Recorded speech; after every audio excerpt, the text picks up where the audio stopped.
Hey y'all. Hello everyone. 𝒊𝒎𝒎𝒊𝒈𝒓𝒂𝒏𝒕. Hi everyone. Hello, hello, hello. Oh, let me.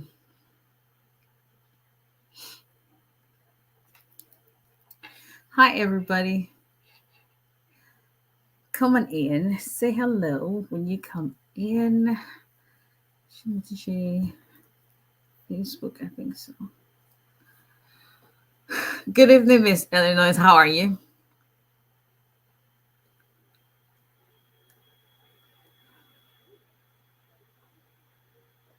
Y'all. Does anyone else experience that kind of like one day you're fine, you don't worry about using glasses or contacts, whatever your eyes are, hindsight, just clear contrary vision, and then you wake up the next day and it's like "Kilo what happened? Tani Moshe, who's the enemy that came in the night?" Like, what happened? Hello, hi everyone, come on in, say hello, come on in, say hello. What's going on, people? Hi everyone, happy Thursday. Y'all, this week went by really fast. It about time because it feels like we've been in January like for the last 2 months. January has just not. Welcome to the best street for immigration advice and updates. Yes, absolutely positive space. Toxic comments are not tolerated and will be deleted and blocked. There's a lot of negativity in the world, so and then you wake up the next day and it's like your eyes. What's more village? Well, anyway, hi everybody. Come on in, say hello. Come on in, say hello. Come on in, say hello. If you're just joining us for the first time, welcome in. This is like Miss Illinois said. This is a positive space. We are a group of immigrants, our family members of immigrants that Tuesdays and Thursdays we come together and we share immigration news, we share immigration updates, policies. I take questions, um, and just give specific, not non-specific, general answers to those questions. We share in one another's victories. We encourage one another. And we've been doing it for quite a while now. And the next step, like Miss Illinois and Miss Abena, they're going to send final shandy. Next step is we're going to have an in-person, like a seminar in-person meeting, which would be great. Or start with virtual meeting, like a Zoom class or something, just to even have a virtual video class where we come together and we're able to discuss all things immigration. So if you're just joining us for the first time, we do this Tuesdays, Thursdays, like I said, 8:30 p.m. Central Standard Time, which would be 9:30 p.m. Eastern Time Zone, and then you can figure out your time zone because that's all the math I can do. Please follow us on all social media platforms: YouTube, Instagram, Facebook, TikTok at Olaleye Immigration. If you put some places, if you put Cicely, this face is going to show up. Pushing one here. Anyway, welcome in. Contact information is 334-341-4475. Website olalayelawfirm.com. Email is info@olalayelawfirm.com or contact@olalayelawfirm.com. If you are on Instagram, Miss Illinois got you covered. That information is there. On TikTok, if you go to the top of the live streaming, the contact information is also there. And on YouTube and Facebook, it is right there on the screen. Let's talk immigration, everyone. So, as you know, what the our pattern is, we take questions, as many as we can at the end. Let's get started because I want to talk about the employment green card alternative for certain asylum seekers. So, yeah, at Olaleye Immigration Facebook, TikTok, YouTube, and Instagram, especially on Facebook, YouTube. We're trying to grow our YouTube community. So please go subscribe. That would be very much appreciated. Let's talk immigration, employment, green card alternative for certain asylum seekers. If you have a pending asylum case, this is not going to be applicable to everyone who's got a pending asylum case. But if you've got a pending asylum case, you must be aware that it is taking like 200 million years for USCIS to schedule interviews in asylum cases. It is taking forever. One of the reasons why there's a lot of backlog is the countries that are affected by or torn by wars, affected by disasters. Those are the countries, citizens from those countries that are getting priority as far as scheduling their interviews. So example will be people from Afghanistan, people from Ukraine. I've seen some of my clients from Haiti being scheduled on time as well. And so because of that, it pushes everybody else from other countries back. I've got people waiting for asylum interviews since 2017, 2019. We're talking, 10 years. Someone consulted me. They filed their asylum application in 2013. They still haven't had an interview. So if you are one of those who's pending I'm not talking of those who have had their interviews and now refer to immigration court. This does not apply to you. This is applicable to people who have not had interviews at all and their asylum applications are pending. So employment green card alternatives for certain asylum seekers is basically exploring whether you're eligible for any of the employment-based categories. So we're talking about EB1, EB2, EB3, EB5. I don't do EB5 anymore. I used to, but let's just leave that alone.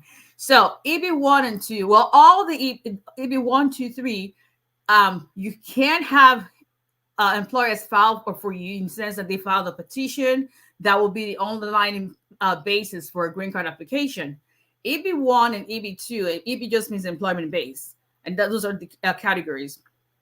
They also have subcategories where if you're eligible, like a national interest waiver, where you can petition for yourself, or if you are classified under EB3 as a Schedule A nurse, that you have an employer who can sponsor you and bypass the legal certification process, or EB1, either if you qualify for the self-petition, or you fall under any of the other grants where a U.S. employer can file for you.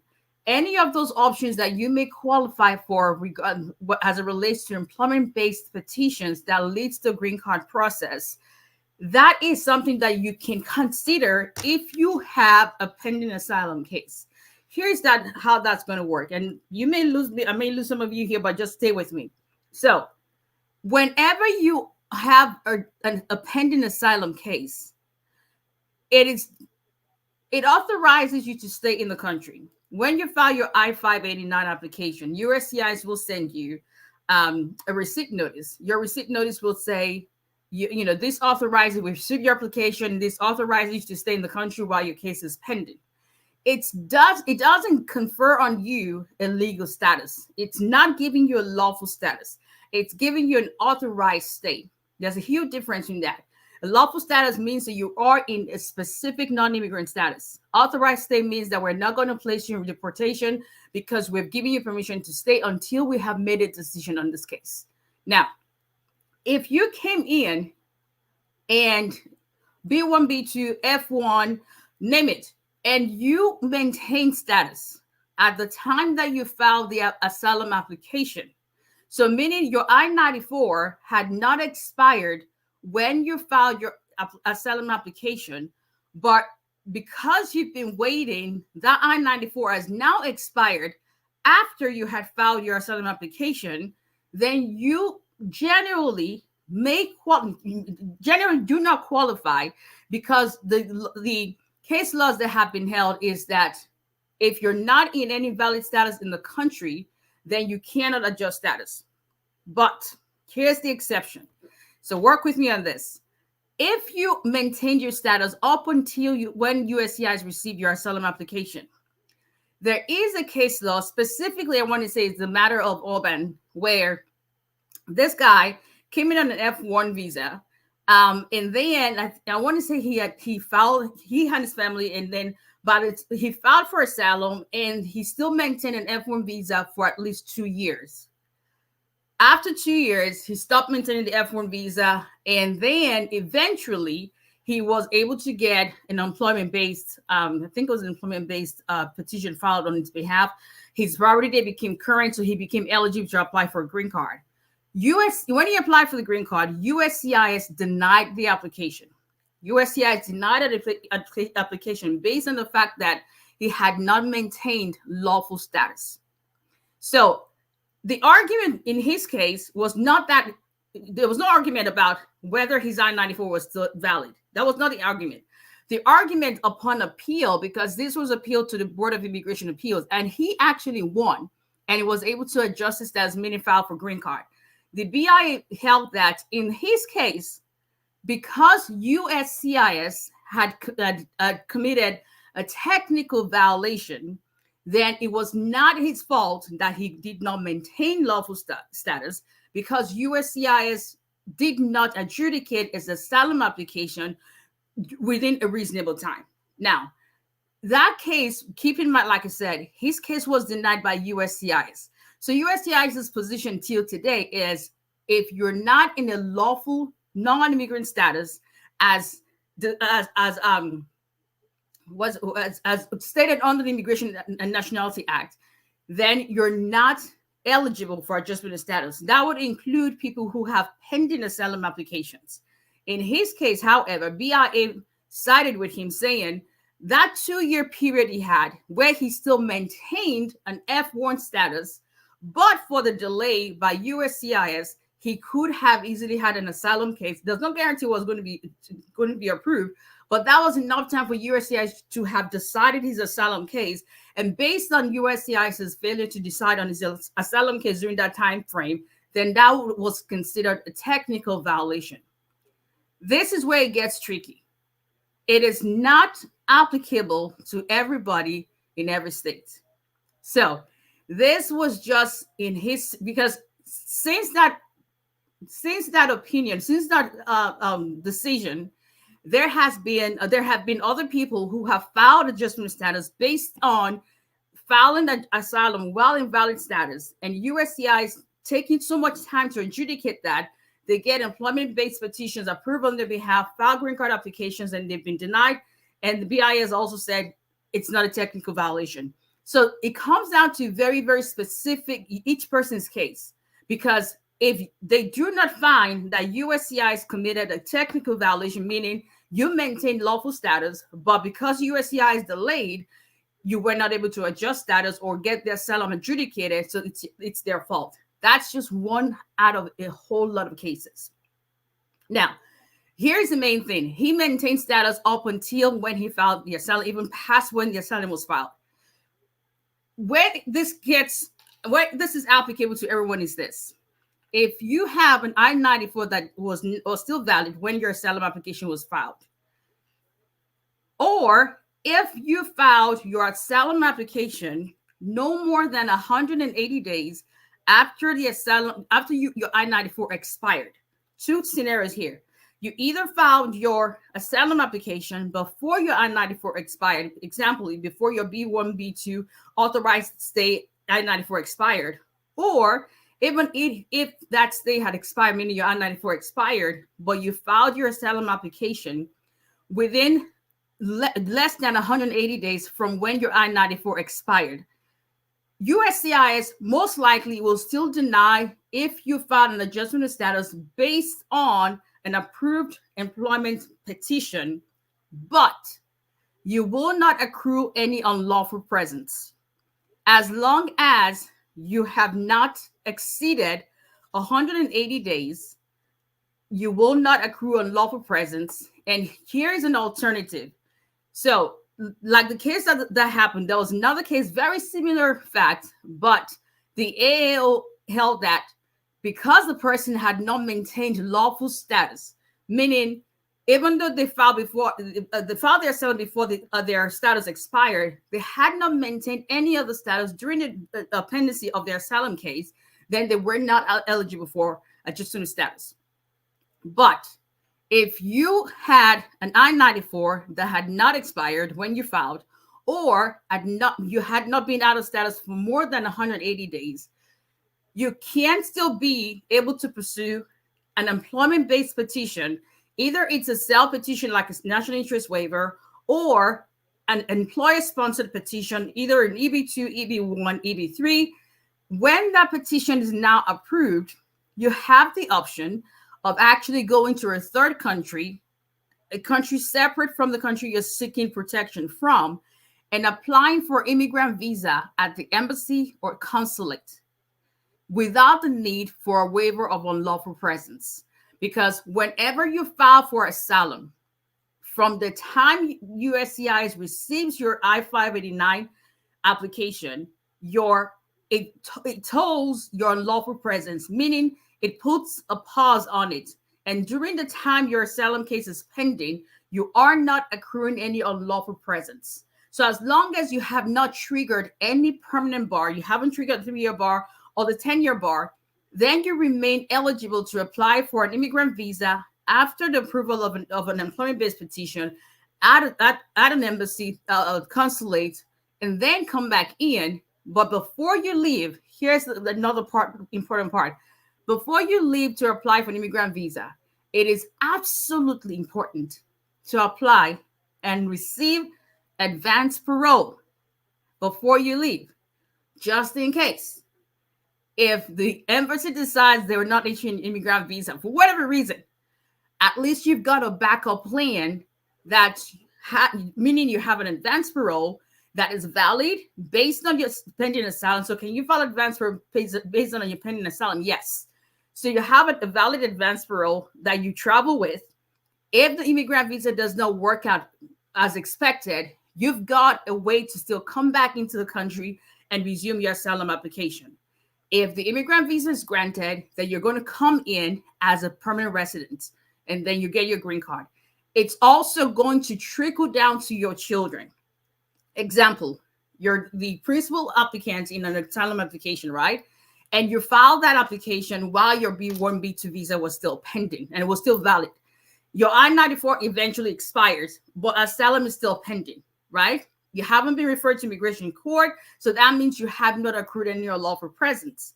You get an employer who sponsors you. The I-140 petition gets approved, which is the immigrant petition for alien worker, gets approved.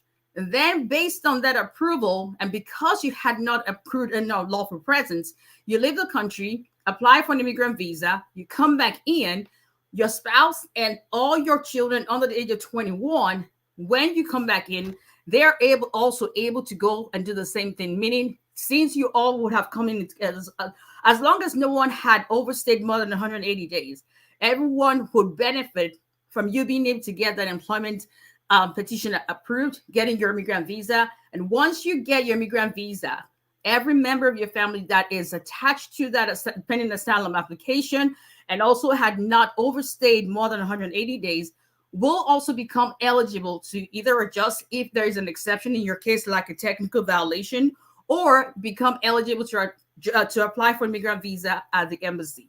Sure, I've confused a lot of people, but if you need further explanation on this or something specific to your case, it's best to talk to a lawyer. The technical violation is very, very tricky. I can almost guarantee you that if you raise an issue of or a defense of technical violation, meaning USCIS, but for your delay, I would not have been out of status. I can almost guarantee you, almost 99.99%, that your application for green card will be denied by USCIS on the basis that you have not maintained a lawful presence, a lawful status.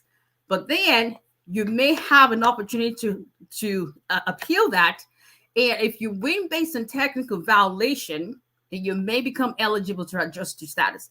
But the easier way, without having to fight them, is if the petition is approved, you can ask for the NVC to transfer your file to a third country. You can go back to the country you're seeking asylum from, and then apply for immigrant visa that way. That probably is going to be the safest, route to go.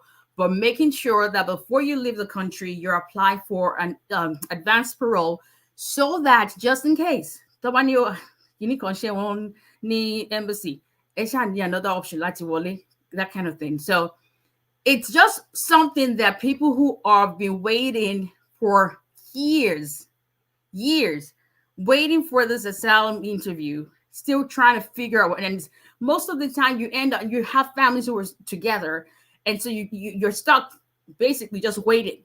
That's something as a family you can consider, who has the qualifications for any of the employment-based categories, and explore that, either a self-petition or an employer-sponsored petition, and you I'll see that.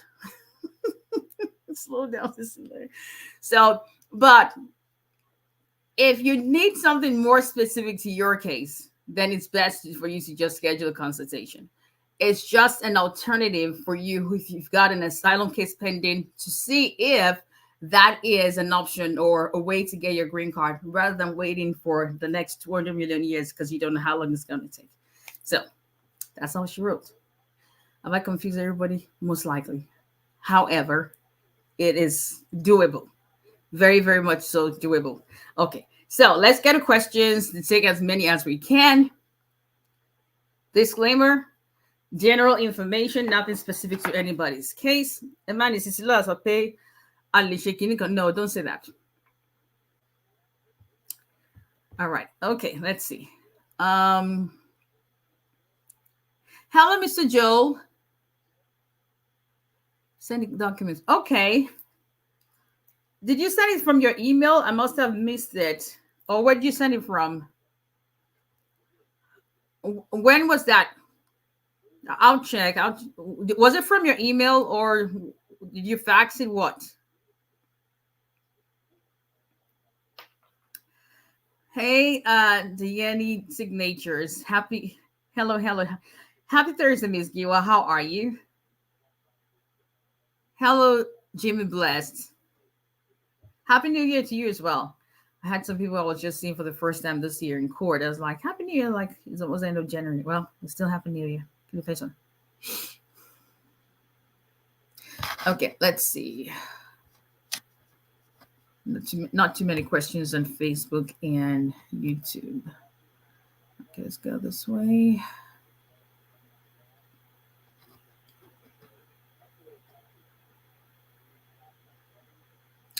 Sent your client. Love your content. Thank you. Appreciate the referral. This is the fastest January ever. Says who? Y'all think this month was fast? Okay. Va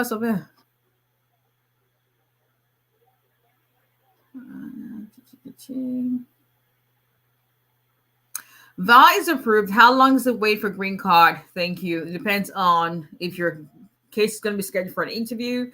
If depends on the processing time for your field office. So there's no set answer to that. Have you seen the show Suits? I don't think I ever watched it. I've heard about it.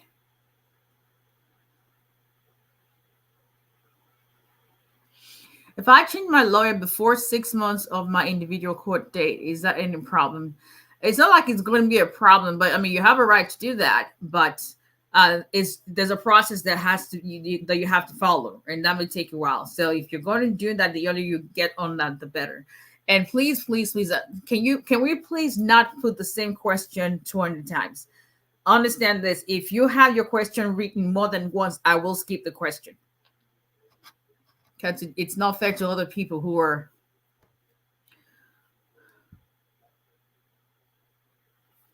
Okay.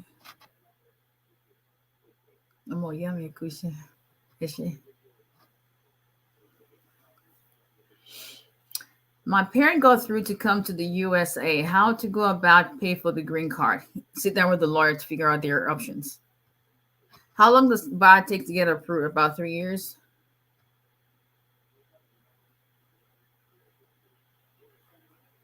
Thank you, Miss Ayu. Dr. Ayu, actually. Thank you. Let's see.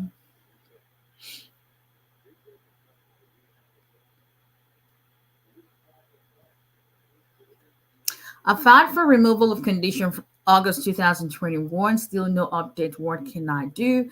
Removal conditions is averaging about anywhere from 24 to 29 months. So if you filed in August 2021, you're give or take, you're just about there. So hopefully anytime now. If you qualify for citizenship, based on 3 years or 5 years, whatever the case may be, then that's something you can consider doing, way to file for citizenship. And that, because they usually will schedule your citizenship application interview within months, a few months from filing, and they cannot make a final decision until they have adjudicated your 751. And so you may be able to tell them, send your file for them to adjudicate that, so that they have concurrent adjudication of those of the petition and application.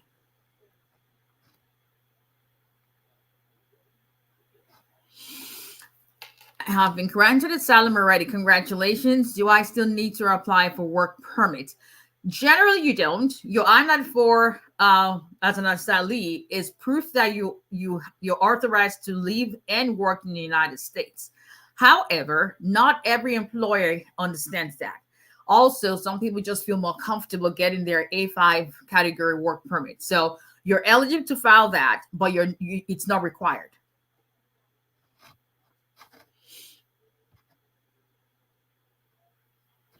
Can my husband sponsor me if he has a 10-year green card while I'm out of status? Your husband can file an I-130 on your behalf. If you're out of status, however, you cannot adjust status in the country. So it's not about sponsoring. The sponsorship is about the petition. The petition can be filed. The petition can be filed whether you're in status, out of status, overstayed, removed for cities, it doesn't matter. The question really is, can you get your green card based on that petition, depending on your category? And in your case, as a spouse of a green card holder who has overstayed, you're not eligible to apply for a green card in the country until he becomes a citizen, or you apply for a waiver, leave, and then apply for immigrant visa at the embassy, which I usually don't advise to do.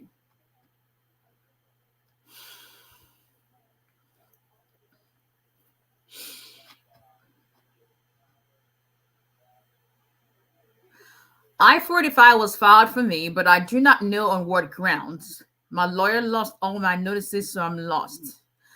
Do a FOIA request. If you don't have your immigration records, submit a FOIA request, FOIA, to USCIS, and they should be, as long as you know your alien number, your full name, date of birth, your basic information, they will be able to pull up your record and send you an electronic copy of your file.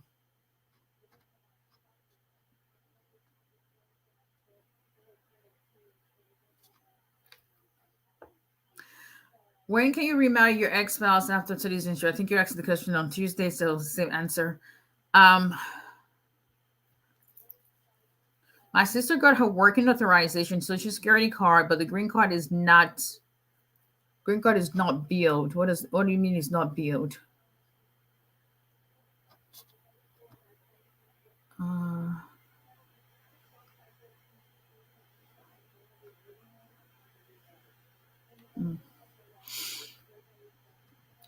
Green card is not billed. I don't know.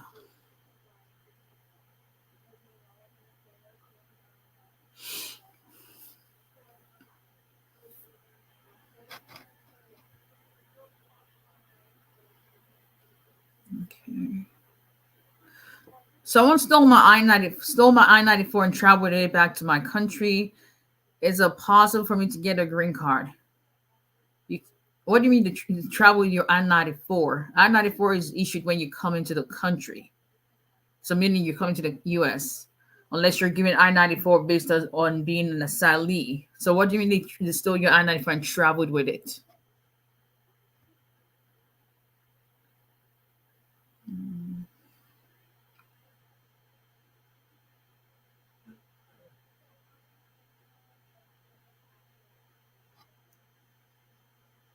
Does USCIS check your credit score when adjusting?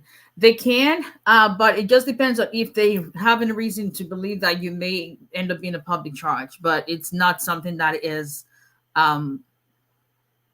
a popular occurrence or anything like that. In your opinion, has a vow ever approved before a year? Or you mean in my experience? I've had vow cases approved in less than a year, but those are unicorn cases. Like I said, fastest I've had is a 5-month approval, which it's a unicorn case, miracle case, I call it. But the standard is 3 years. That's a standard. Some have been approved in less than that. Some have been approved in a year and a half. But that's the present time.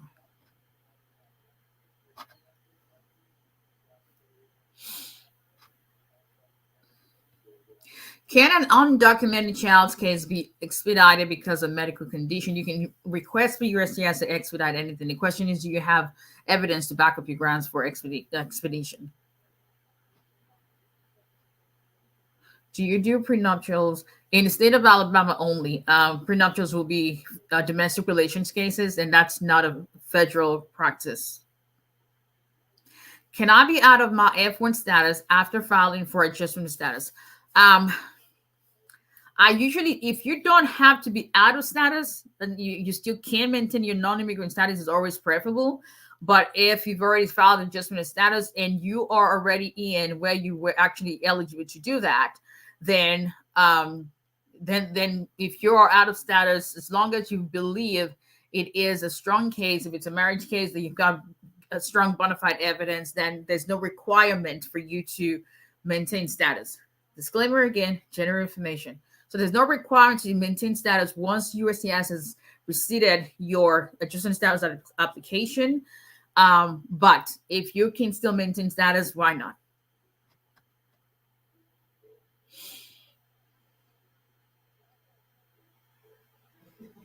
I live in Texas. How can I contact you over the phone? Now, office number is 334-341-4475. Email is info@olalayalawfirm.com. If you have questions, you'll be required to pay for a paid consultation.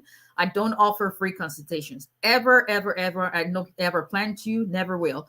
This is my version of free consultation. So you can call our office. My staff will be glad to help you out, but they will direct you to how you can make schedule a paid consultation, which if you go on our website, you can do at olalayalawfirm.com. 140 for 30 minutes, 210, 45 minutes, 250, 1 hour. New Year promotion ends in 6 days. So we've got 30 minutes the promotion going up for 110, and that ends on January 31st. But 334-341-4475. Marriage-based green card, but my husband is abusive verbally. Can I get citizenship without him? You can potentially qualify for a valid green card, but it will be best for you to have your case evaluated and just be sure that you're eligible. Someone was asking me today, so can you guarantee during the consultation can you, based on what you said, can you guarantee my approval? I can never do that. It'll be highly irresponsible of me. I can never, ever guarantee anyone's case of an approval. I can guarantee my work. I can guarantee an approval. That's not going to happen in this lifetime or in the next one to go. But it's always good to evaluate your cases before you start. How long does it take with someone who is in the military spouse's paperwork to come through? I can't give you a time. There's a lot of factors. So anything about how long something's taken, what's the average time, how long is this VAR taking, how long before I can get my work permit, please go to uscis.gov/processing times. So any questions about how long something is going to take, that's, if it's not answered, that's because you can go check on that place and see it yourself.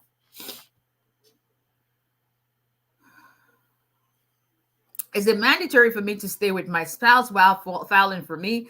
Let's put it this way. If I'm representing you as a client and you tell me you're not living with your spouse, I can tell you I'm not going to take your case, because one of the things that is required in a marriage-based case is cohabitation. You've got to share residence. That's part of your good faith marriage.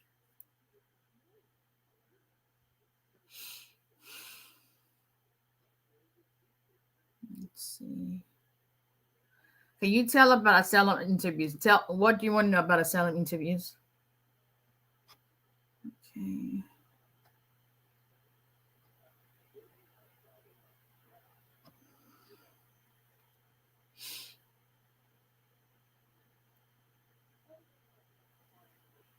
Does green card file one petition for spouse and child or separate? I'm assuming you mean does a green card holder file one petition for a spouse and child or separate petitions? If that's what you mean, a green card holder will file one petition for a child, for the spouse, and as long as the child is under 21, unmarried under the age of 21, they will be considered derivatives and will just be listed in the spouse's I-130. That's green card. If the spouse becomes, even when the spouse becomes a citizen, however, that child will no longer be a derivative. They will now have to file a new I-130 separately for the child.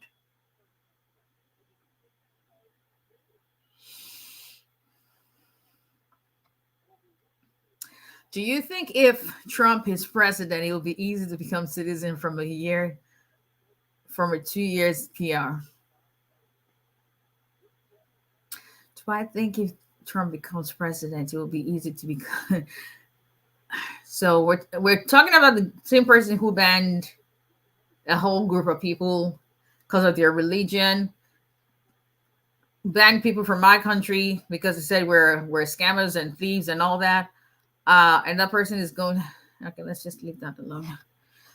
And just another reminder, please make sure you go out and vote. It's election year. Please vote.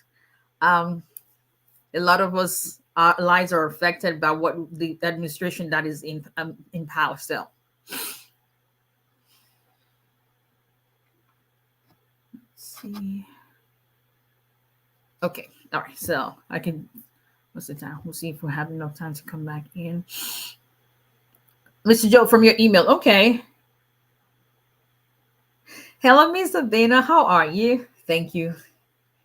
So if you're on YouTube or Facebook, Ms. Abena has that information for you on as far as consultation. Okay, Mr. Joel, I'll check when I'm done. Okay.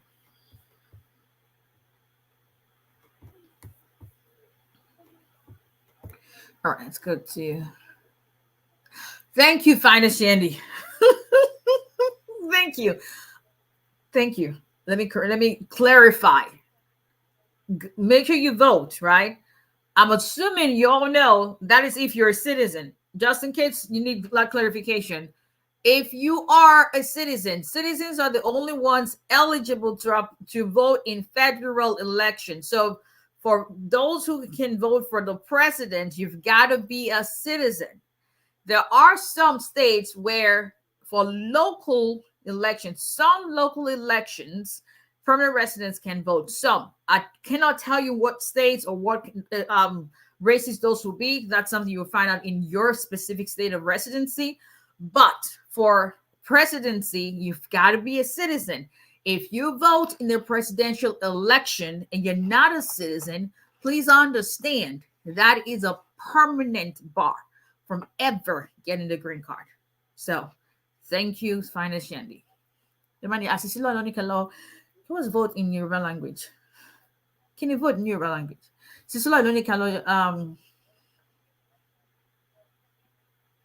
Hold on, I know. Somebody help me out. What's vote in Yoruba language? Is Dibo. Okay, Dibo. Is it Dibo? Okay. That's what it is. Is it Dibo or Digbo? Dibo. Someone says Digbo. Okay, so Dibo. Okay. So I think you're right. Everybody said Dibo. Dibo. No. That's not what his lawyer said. She's citizen. Dibo. Okay. Dibo. Don't be doing it. You're on your own on that one. And she said we can vote. I didn't say that. So it might be no, it's not. That's not it.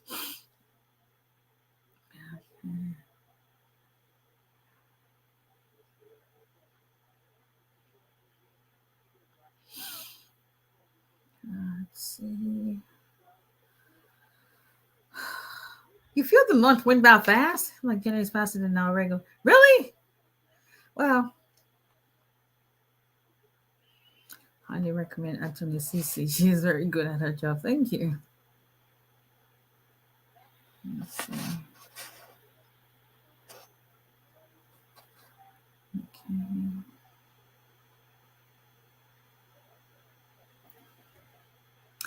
Is the cell number registered on WhatsApp?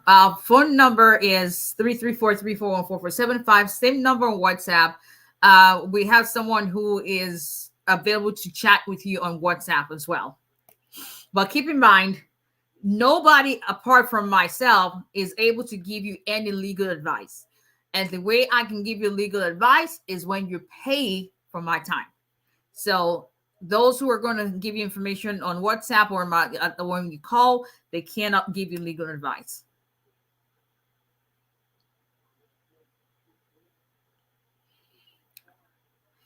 Yes, tonight's topic: employment, green card, alternative, certain asylum seekers. Thank you, Miss Ellen. Thank you. Hello, Mr. Maggie. How are you?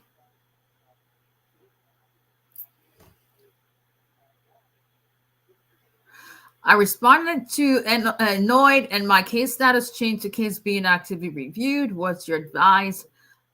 What's my advice on what? What's my advice on what? Good evening, Miss Mary. How are you? We actually got your medicine approval notice yesterday because that's the online version. We got the green, is it greenish yellow? What is that approval? What is the color of the USCIS approval? Green lemon, green. I think it's green, right? Anyway, I got that today. So I'll keep it until they send the card itself and then we'll mail that to you. My son is on. My kid is on. My kid is on. Let's see if he's going to. My oldest son, I should say. My kid is on the show. I just tried to. He's probably not going to respond. That's my son, SJ. Hey, he always said, "Hey, baby." That's my kid. He's actually, look at my kid. Hell, look at my kid. Hey, freshman. What's going on? Thanks for joining your mama's show. Because you say your mama talks a lot. That's okay. Talking pays the bills. Look at my handsome son, kiddo. Look at my handsome kiddo. That's my firstborn child, y'all. Freshman in college. You have a girlfriend yet? No. No? Okay. Want to say hi to everybody? That's SJ. So this is SJ, and the baby here is TJ. TJ, come see your brother. He's on live. T! This is my babies, people. So this is the youngest. This is the baby right here. And that's the oldest. See your brother. What's good? What's good? Not tonight. But anyway, y'all had a good day. Classes all checked out good. You eating tonight? Mm-hmm. All righty. Okay, thanks for joining, kiddo. Appreciate that. All right, love you. That's you. That's my baby. But anyway, that's my son. That's my son. My boys. Okay. Where was I? Let me see. Let me try to have missed. I just was like, what? He's on. Because he doesn't like to be on. Put on. He's my kid who doesn't like the spotlight at all. Okay.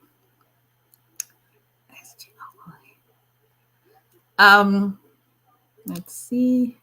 Oh, Miss Ellen was she had noticed that he was on already. I didn't even see Rujolo.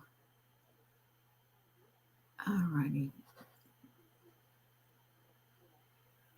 I was too fast, and I talk pretty fast. And I had a whole lot to say. So please go back and watch the video because I think not all. See, if you're already past the 180 days mark before you filed your asylum application, you ain't gonna benefit from that. Let's just call it spade a spade.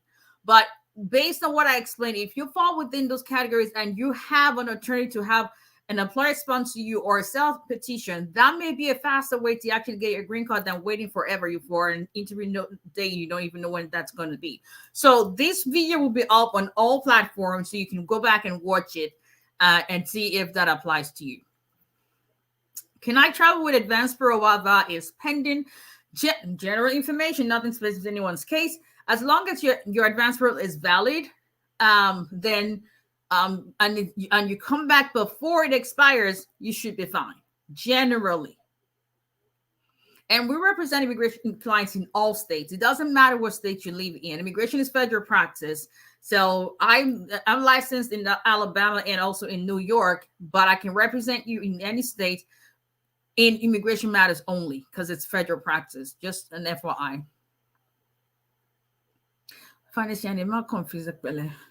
But this video will be up later. So, hello, Island Gal. How are you? Let's see. I have a different case. It's more on the IR5. Okay, what's your question?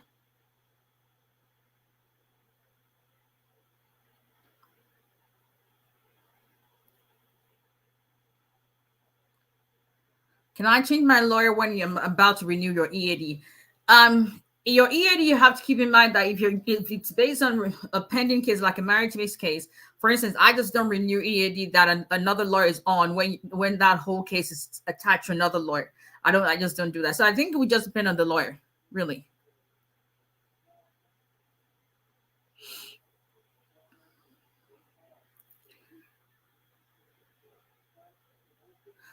What questions should someone scheduled for an I-485 interview based on vow approval? Sit down with the lawyer to discuss your upcoming interview.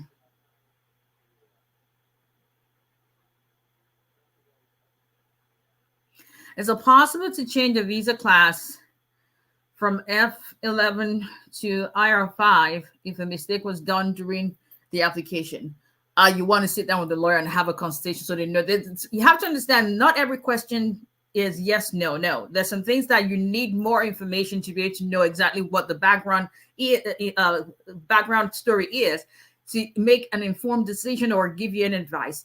That's not a yes no question. Then you have to sit down to figure out what exactly was the error and how does that impact, or does it change anything meaningfully, or is it a harmless error?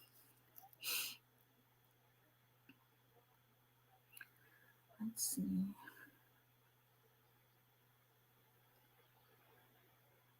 Okay.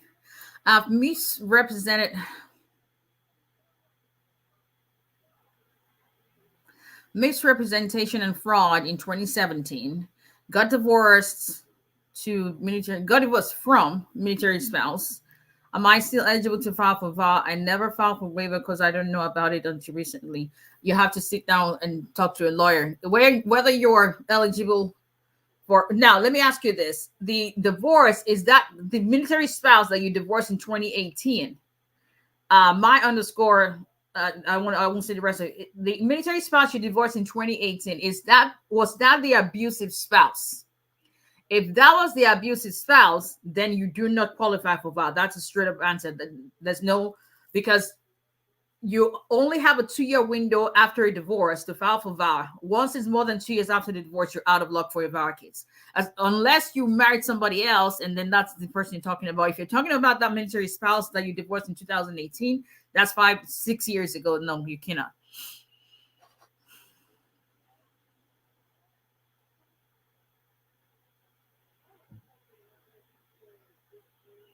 Please check the question box. No, questions have to be put in the comment section.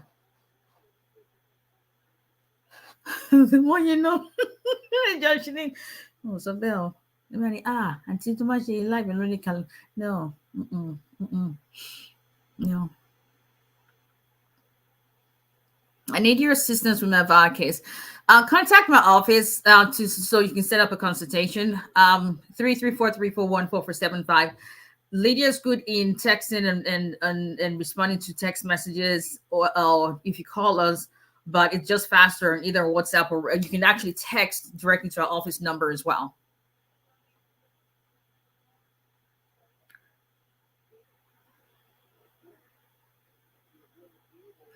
Yeah, we got the original today. Yes, Miss G. Hello, Miss Daniela. How are you?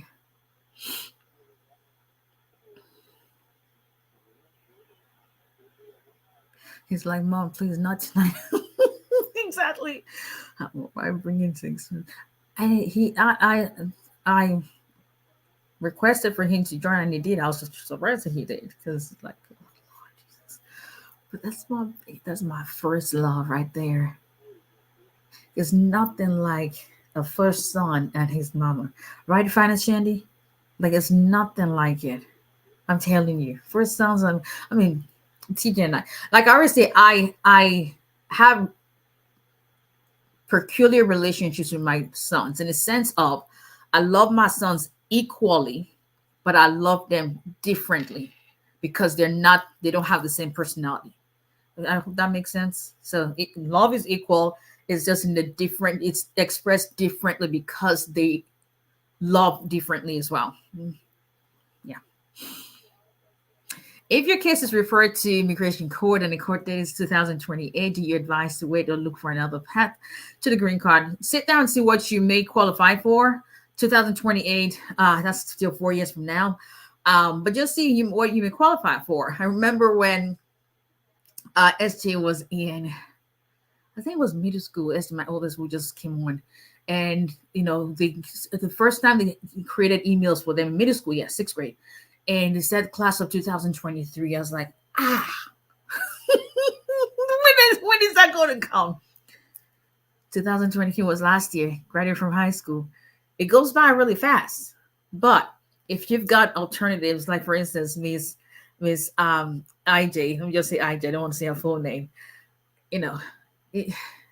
I'm just glad that the immigration court judge unilateral motion to dismiss, which is not the easiest to get granted because DHS refused to join in the motion to dismiss, and we've been on it since May of last year, and it was one excuse or the other, just refuse. I'm like, you know what?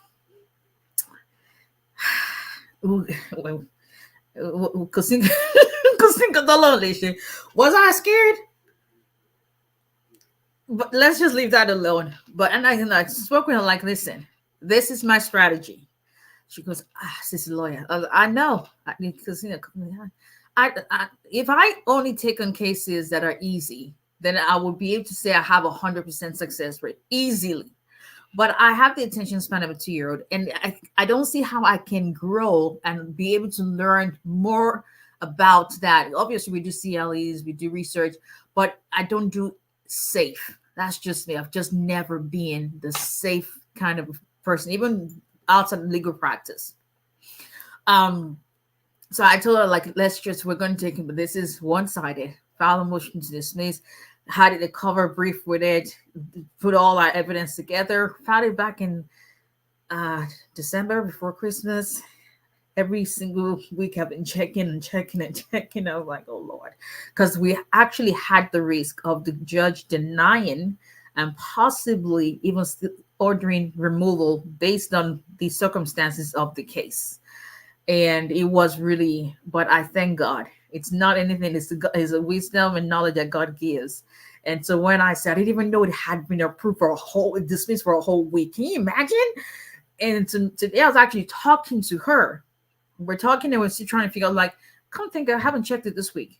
And because it's been back-to-back court days for me this week. So I was like, let me even check it and see. And I put in her numbers.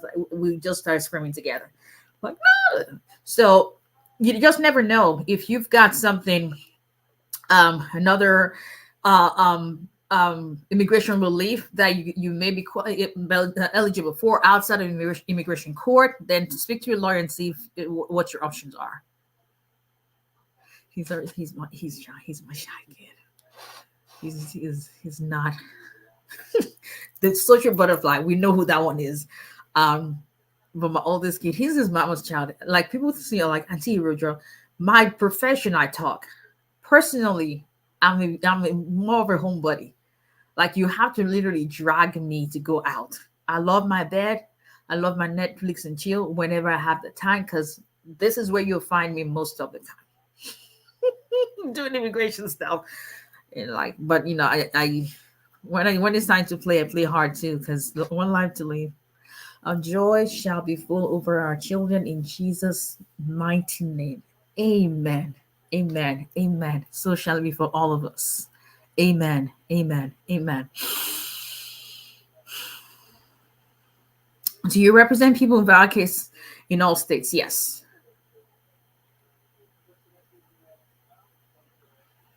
When can an EAD be renewed if it's about 6 months to expire?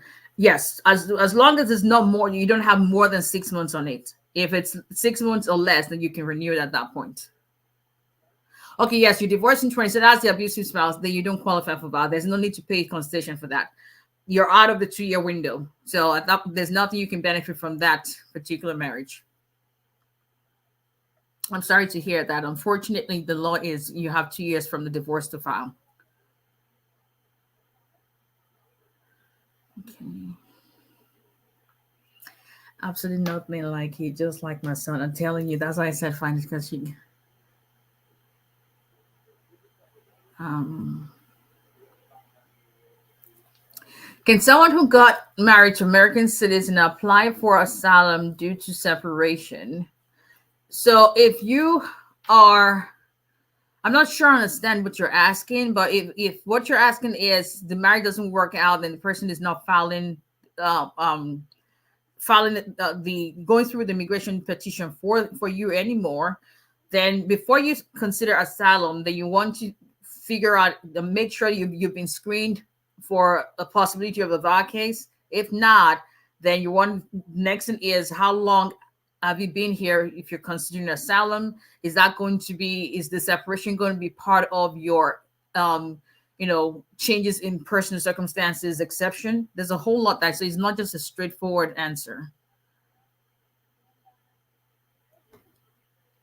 I have a customary court divorce from Nigeria. Can I use it in my adjustment of status? Generally, yes, but I don't know anything about your case, though.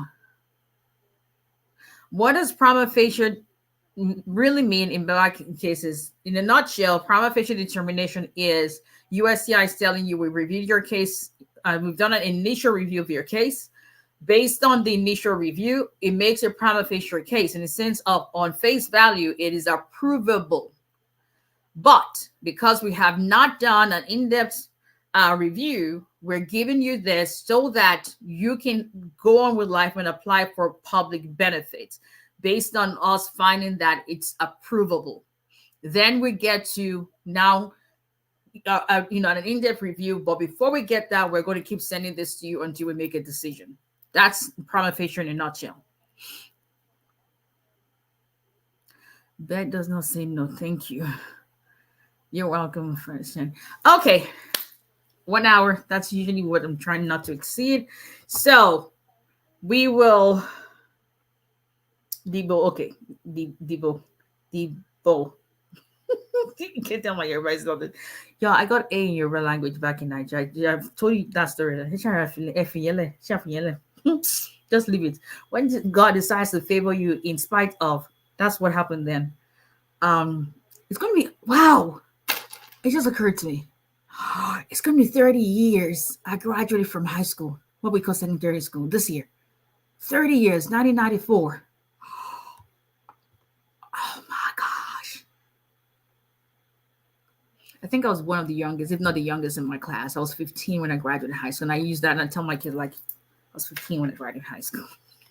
To you, like, so. Yeah. But anyway, okay.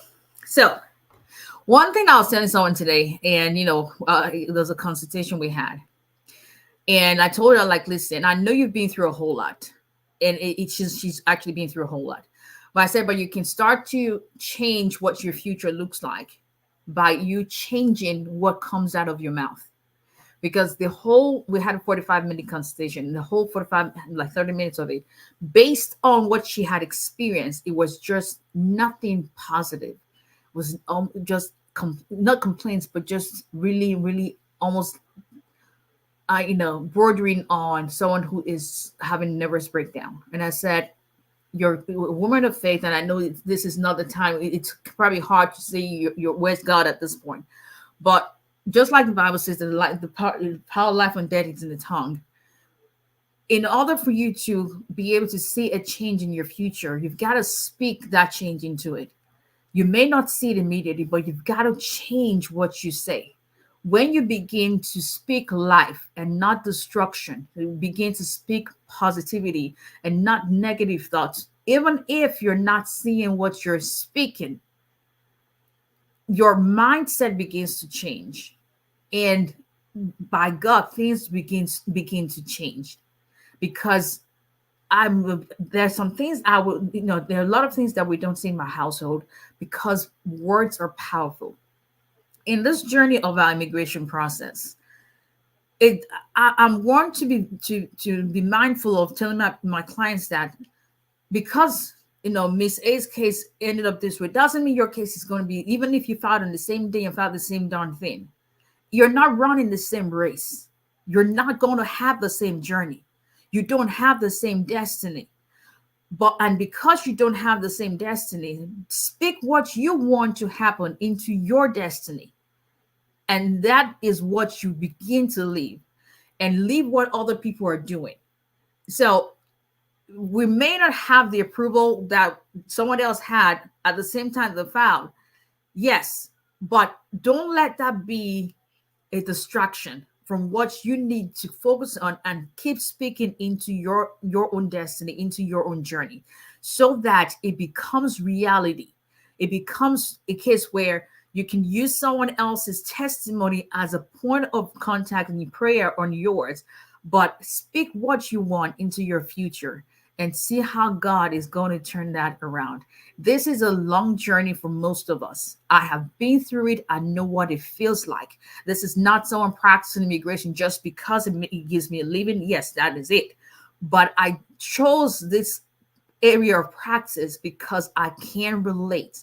I can relate to the frustration, to the anxiety, to the long wait, to the uncertainty, to the sleepless nights. But the one constant thing that never changes, and which is what I had to teach myself, was speaking it before I saw it. Y'all, when I think of how we got our green card, it was because of grace. You speak it before you even see it. You didn't came down to rural health, Mississippi, with my ex-husband then, because of visa, got to serve because my ex-husband is a physician. Serve our time in rural health. Still no guarantee of green card, but I truly believe that God would not take us all over. I live in Boston, moved to Chicago, just to now not complete that which He has started. God completes what He starts. The question is, are we going to let Him lead us on the path that is destined for us and not somebody else's path? I'll see you guys on